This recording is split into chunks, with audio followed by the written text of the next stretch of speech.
नमस्कार साथियों, आदाब। मैं Shafi Mohammad Saifi NCR express news के साथ देश की बड़ी खबरों और एनसीआर क्षेत्र की खबरों के लिए हमारे यूट्यूब चैनल को देखते रहें, सब्सक्राइब करें, वीडियो को शेयर करें। सर, मेरा पहला क्वेश्चन है कि अधिवक्ता कल्याणकारी जो हमारा वेलफेयर होता है उसमें आपकी क्या योगदान रहेगा एमएलसी स्नातक बनने के बाद? देखिए, मैंने एक घोषणा पत्र भी जारी किया था। मार्च 2019 से ही वो घोषणा पत्र लगातार चर्चा में है। उसमें भी मैंने अधिवक्ताओं के लिए बहुत महत्वपूर्ण सुविधाएं कुछ अंकित की थी, जैसे कि मानदेय की है। जो नए अधिवक्ता हैं उनको मानदेय के लिए मैंने जो कहा था, जी सर, जो नए अधिवक्ता इस परिवेश में आ रहे हैं उनको मानदेय मिले गवर्नमेंट की तरफ से 3 वर्ष तक लगातार। Thank sir. और जो अधिवक्ता विरुद्ध हो चुके हैं, जिन्होंने 55 वर्ष की आयु प्राप्त पूरी कर ली है, उनको मैंने पेंशन के तौर पे 7500 रुपये राज्य सरकार की तरफ से दिलाने का जो है हमने आश्वासन दिया था। और मैंने ये भी कहा था कि मैं सदन में पहुंचता हूं तो प्रयास करूंगा ये सारी व्यवस्थाएं अधिवक्ताओं को हों। एक चीज़ और है सर, इसमें जिस आप मुझसे पूछ रहे हैं एनसीआर एक्सप्रेस चैनल ना, ठीक है सर। इसमें एक महत्वपूर्ण है अधिवक्ता प्रोटेक्शन। जैसे आजकल आप देख रहे हैं कितनी मतलब अधिवक्ता को एक परेशानियां होती हैं, तो अधिवक्ता प्रोटेक्शन एक्ट के विषय में भी सदन में प्रस्ताव रखा जाए। राइट। और सर, मेरा क्वेश्चन है कि ये होगा इसमें नाम एक्चुअली में सर मानने प्रोफेसर कि चुनावों से पहले हमारे जितने भी जो चुनाव चाहे एमएलसी स्नातक हों या किसी पार्टी के हों, सिर्फ घोषणा होकर रह जाती है। उसके बाद जनता को या जो पीड़ित लोग होते हैं सर, उनको कुछ नहीं मिल पाता। नहीं, ऐसा है। देखिए, एक तो जनप्रतिनिधि होते हैं अपने बिजनेस को बचाने वाले, और एक हम जैसा समाज सेवक होता है जो अपनी वकालत भी 1.5 लाख रुपए पर मंथ की जो वकालत है उसको भी ताक पे रख करके समाज सेवा में पूरी तरीके से उतरा हुआ है। और जो वकालत होती है उससे भी अपना ही परिवार समझ के पूरे समाज की उस वकालत से भी उसकी मदद करता है।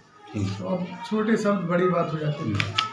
और आपने एक क्वेश्चन डाला सर कि शिक्षा जो हमारे शिक्षक मित्र हैं उनके लिए क्या प्रावधान है? शिक्षा मित्र, देखिए, शिक्षा मित्रों की पीड़ा पूरे देश में, खासकर हमारे प्रदेश में, उत्तर प्रदेश में कौन नहीं जानता है। सब जानते। हम आपको बताएं, हमने शिक्षा मित्र के लिए राज्य कर्मचारी का दर्जा दिलाने की बात की है और इन्हें परमानेंट करने की बात की है। और अपने घोषणा पत्र में हमने साफ साफ कहा है योग्यता अनुसार शिक्षा मित्रों को नियुक्ति दी जाए और परमानेंट नियुक्ति दी जाए। एक्चुअली सर, जैसे बीच में इंटरफेयर के लिए सॉरी, माननीय अखिलेश ने शिक्षा मित्रों को बहुत एवब किया था, लेकिन जैसे योगी सरकार आई उन्होंने बिल्कुल डिमोलाइज कर दिया सर। देखिए, बारे में क्या विचार? सरकार कोई भी हो, अखिलेश सरकार रही हो या योगी सरकार आज हो या इससे पहले बसपा सरकार रही हो, पहली बात तो ये चुनाव सरकार से संबंधित नहीं है। ये समझिए एक प्रकार से व्यक्तिगत चुनाव है, ना किसी पार्टी का इसमें इंटरफेयर है। पार्टी हालांकि इस चुनाव में उतार रही है कैंडिडेट्स, जबकि पार्टी लेस चुनाव होना चाहिए। क्योंकि अगर पार्टी का इसमें इंटरफेयर होता, इसमें तो केवल बुद्धिजीवियों का इंटरफेयर है। ये मान के चलिए एक पार्टी है, सिर्फ बुद्धिजीवियों की पार्टी है।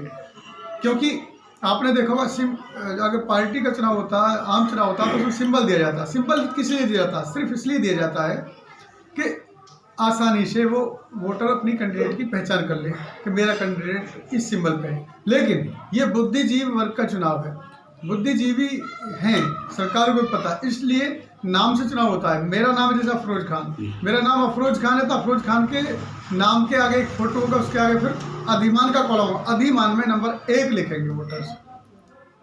ये और बेरोजगार ग्रेजुएट के लिए क्या प्रावधान है आपके? बिल्कुल, ये बहुत अहम प्रश्न है जनाब आपका जितेंद्र जी, बहुत महत्वपूर्ण प्रश्न है। मैंने बेरोजगारों के लिए भी अपने घोषणा पत्र में अंकित किया है। देखिए, पहले तो प्रस्ताव आप किसी भी सदन में रख सकते हैं, जरूरी नहीं कि विधान परिषद में नहीं रख सकते। विधानसभा में भी रख सकते हैं, विधान परिषद में भी प्रस्ताव रख सकते हैं और संसद में भी रख सकते हैं। आप अगर जहाँ के सदस्य हैं वहाँ प्रस्ताव रख सकते हैं। और जब तक किसी बात को लेकर के सदन में आवाज़ नहीं उठाई जाती किसी भी सदन में, तब तक उसमें सरकार अमल भी नहीं करती, आपने देखा होगा। तो बहरहाल मैंने ग्रेजुएटों के लिए ये कहा है, जो बेरोजगार हैं उनके लिए रोजगार की सुनिश्चित व्यवस्था हो। और बाई चांस उनकी आयु सीमा ऊपर होगी तो उनको गुजारा भत्ते की व्यवस्था हो। ठीक है। और अगर बेरोजगार कोई भी बेरोजगार व्यक्ति इस प्रदेश का वृद्ध हो गया है तो उसको पेंशन की व्यवस्था हो, कम से कम 7,000 पर मंथ रुपये पेंशन का मैंने घोषणा पत्र में जिक्र किया है। ठीक। और इसी में सर अध्यापक गण के लिए क्या प्रावधान है सर? हाँ जी, अध्यापक गण के लिए और भूतपूर्व कर्मचारियों के लिए और जो वर्तमान में कर्मचारी हैं उनके लिए मैंने सुविधाएं अंकित की हैं। जैसे कि अब कोई अध्यापक या कोई कर्मचारी क्लर्क हो, कोई भी चपरासी भी हो सकता है उसमें। आजकल क्या चल रहा है कि जीवित प्रमाण दीजिए पहले, तब जाके आपको पेंशन की व्यवस्था होगी। अगर बाई चांस किसी वजह से वो नहीं पहुंच पाया पेंशनर, कोई भी कर्मचारी अध्यापक का टीओ के पास अपना जीवित प्रमाण पत्र लेकर के या एक उस फॉर्मेलिटी को पूरी करने के लिए, तो इसका मतलब उसकी पेंशन रुक जाएगी। सीधा सिद्धांत है। लेकिन हम आपको बताएं पेंशन क्यों रुकनी चाहिए? वो इसकी ये जिम्मेदारी सरकार की बनती है कि सत्यापन कराए जिंदा है मुर्दा है। इसका मतलब ये नहीं है कि कोई तुम्हें 60 साल सेवा देने के बाद सरकार को आज तुम उससे जीवन प्रमाण पत्र मांग रहे हो है। वृद्धावस्था में सरकार को ख्याल रखना चाहिए इस चीज का। तो इसलिए मैंने अपने घोषणा पत्र में भी अंकित किया है कि जो भी जो भी पेंशनर है, चाहे वो गवर्नमेंट कर्मचारी क्लर्क हों, चाहे वो चपरासी हों, चाहे वो अध्यापक गण हों, चाहे वो प्रोफेसर हों या उच्च ग्रेड के अधिकारी रहे हों, तो सबको आवश्यकता नहीं है टीओ महोदय के यहाँ जाकर के आप वो फॉर्म भरें, बताएं और वो प्रूफ दें कि भी मैं जीवित हूँ। हम एक व्यवस्था लाने का प्रस्ताव विधान परिषद में रखेंगे। वो प्रस्ताव ये होगा कि जो वृद्ध 60 साल के बाद आपको अपने कार्यालय बुला करके फार्म भरवाते हैं वो अनीति बंद हो। और उसमें सीधा हो कि गवर्नमेंट कर्मचारी अगर आपको आवश्यकता अनुसार जरूरत पड़ती तो वो उसके घर जाए और प्रमाणित करके लाए कि हाँ जिंदा है। उस कर्मचारी को उसके घर पेंशन की व्यवस्था मिलनी चाहिए। आजकल डिजिटल जमाना है, उसको बैंक जाने की आवश्यकता नहीं होनी चाहिए, उसके पेमेंट घर पहुंचना चाहिए। हम उस आवाज को विधान परिषद में उठाएंगे अगर हम बनते हैं तो। बहुत अच्छे विचार है सर, मैं आपके विचार से बड़ा सेटिस्फाई हूँ सर, और खुदा से दुआ करता हूँ कि आप विजयी होकर आएँ और लोगों की समस्या को करवाएं। जी जितेंद्र बाबू जी, मैं आपका धन्यवाद करता हूँ। आपने मुझे वक्त दिया, आज मैं बुलंदशहर में आपके यहाँ आया और नाजिर भाई एडवोकेट हैं हमारे साथ, ये भी पूरा समर्थन कर रहे हैं। हमारे शर्मा जी हमारे साथ हैं बुलंदशहर की, ये भी पूरा सहयोग करें। हर वर्ग से आपको सहयोग मिल रहा है।